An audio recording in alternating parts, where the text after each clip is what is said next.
Hi అండి, అందరికీ నమస్కారం. నిన్న మనం ఆరుపదుల జీవితం కథ చెప్పుకున్నాం. మిగతా భాగం ఇప్పుడు చెప్పుకుందాం. మధ్యాహ్నం 1 గంట అయింది. అచ్యుతరామయ్య గారు ఎప్పటిలాగే బయట నుండి వచ్చి భోజనానికి వచ్చి కూర్చున్నారు. తాతయ్య, నన్ను క్షమించు అన్నాడు రఘు. నిన్ను అనుమానించాను. నీ మీద అందరికీ అనుమానం రేకెత్తించాను. అనవసరంగా అందరి మనసులు పాడు చేసి నిన్ను తిట్టించాను అంటూ కాళ్ళ మీద పడ్డాడు రఘు. రఘును లేవనెత్తి, అదేమి లేదురా, చూడు, మొట్టమొదట ఇతరుల ఫోన్లో దొంగతనంగా వాట్సాప్ చూడడం చాలా తప్పు. అయితే ఆ మెసేజ్లు చూస్తే ఎవరికైనా అనుమానం రాక తప్పదు. నీకు ఒక విషయం చెప్పాలి. ఎవరికీ ఇంతవరకు చెప్పలేదు. Please like, share, subscribe my channel. నేను బ్యాంకులో వాలంటరీ రిటైర్మెంట్ తీసుకున్న తర్వాత నాకు ఏమీ కాలం గడిచేది కాదు. ఏం చేయాలో తోచేది కాదు. అలా అని మళ్ళీ ఉద్యోగం ఎక్కడా చేయలేను. డబ్బు సంపాదించాల్సిన అవసరం లేదు. కానీ కాలాన్ని సద్వినియోగం చేసుకోవాలి.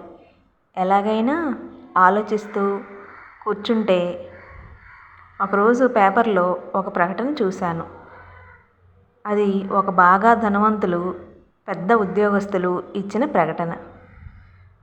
భార్యాభర్త కూడా ఇద్దరూ ఒక బ్యాంకులో జనరల్ మేనేజర్లుగా పనిచేస్తున్నారు.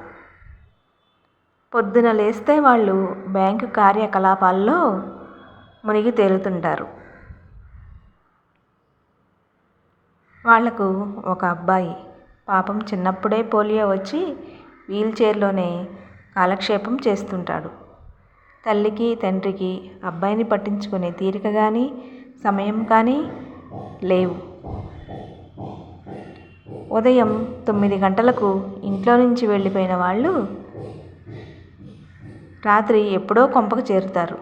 పాపం పింకు వారికి సమస్యగా తయారయ్యాడు.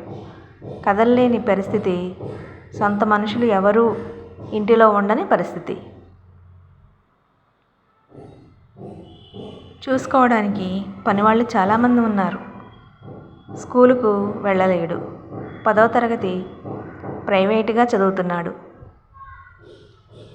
అందుకని వారి ఇంటికి వచ్చి చదువు చెప్పి ఆ అబ్బాయికి అన్ని పనులు పనివాళ్ల చేత చేయించే ఒక కేర్ టేకర్ వారికి కావాలి.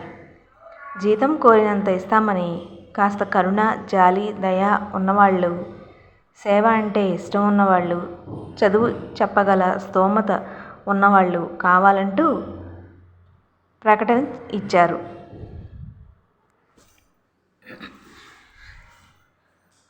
తల్లిదండ్రులు ఇద్దరూ బిజీగా ఉండడం వల్ల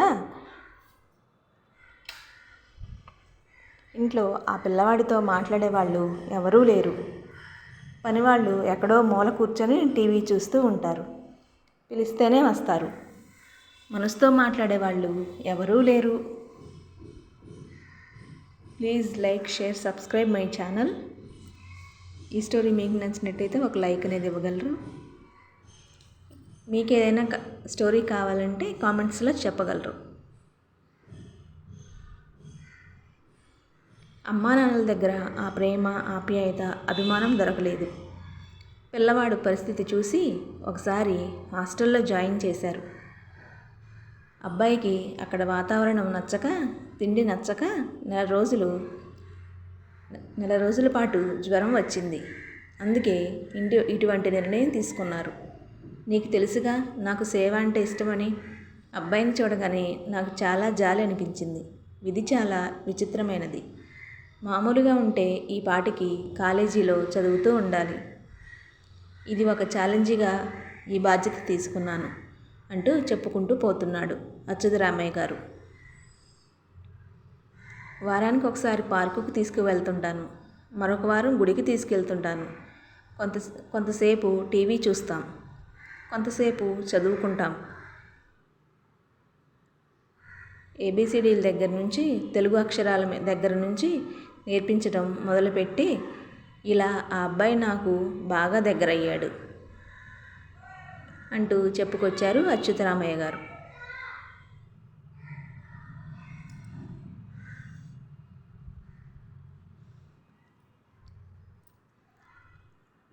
అబ్బాయి పేరు టింకు. నువ్వు చూసింది వాళ్ళ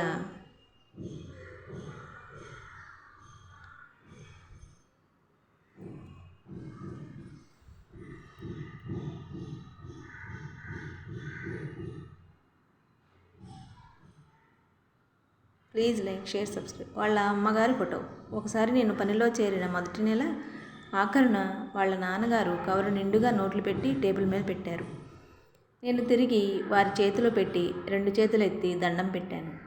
ఇది సేవ, నా ఆత్మసంతృప్తి కోసం చేస్తున్న పని మాత్రమే. కాలాన్ని సద్వినియోగం చేయాలనే ఆలోచన తప్పితే సంపాదించాలని కోరిక లేదు. దయచేసి అర్థం చేసుకోండి.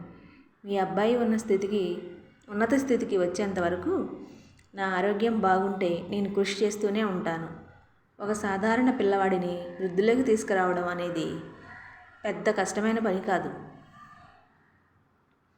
ఈ విభిన్నమైన వ్యక్తిని స్కూలుకు పంపించకుండా చదివించడం అనేది చాలా కష్టమైన పని. ఇది నాకు ఛాలెంజ్ లాంటిది. ఈ వయసులో అంటూ చెప్పాను. ఈ ఛాలెంజ్లో విజయం సాధించిన నాడు నేనే మీ దగ్గర అడిగి తీసుకుంటాను. అంతవరకు వేచి ఉండండి అంటూ చెప్పాను. అచ్యుతరామయ్య గారి కుటుంబ సభ్యులందరి కళ్ళల్లో నీళ్లు వచ్చేశాయి. తొందరపడి అచ్యుతరామయ్య గారిని అనుమానించినందుకు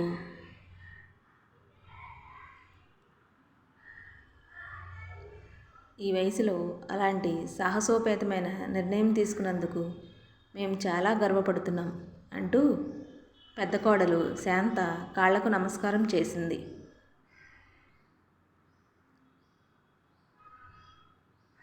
తాతయ్య, యు ఆర్ గ్రేట్ అంటూ మనవరాలు వచ్చి గట్టిగా పట్టుకుంది. పింకీ చిన్నప్పటి నుంచి స్కూల్కి వెళ్ళకపోవడం మూలంగా చదువు మొదట్లో కొంచెం కష్టంగా అనిపించినా అచ్యుతరామయ్య గారు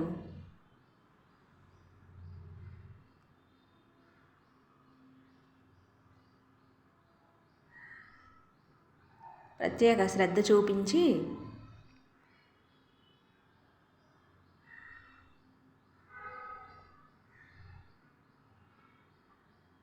తీసుకొని కోచింగ్ ఇవ్వడం వలన 10వ తరగతి ఇంటర్మీడియట్ 2nd క్లాస్లో పాస్ అయి డిగ్రీలోకి వచ్చాడు. ప్రతి పరీక్షకి కారులో పరీక్ష హాల్ వరకు తీసుకెళ్లడం, పరీక్ష రాసేంత వరకు ఆ చెట్టు కింద కూర్చోవడం అచ్యుతరామయ్య గారు చేసేవారు. ఒక్కోసారి పరీక్షా కేంద్రం చేరాలంటే మెట్లు ఎక్కవలసి వచ్చేది. ఆ కాలేజీలో ఉన్న అటెండర్లు సహాయం తీసుకుని వీల్ చైర్లో పింకీని కూర్చోబెట్టి పైకి మోసుకొని వెళ్ళేవారు.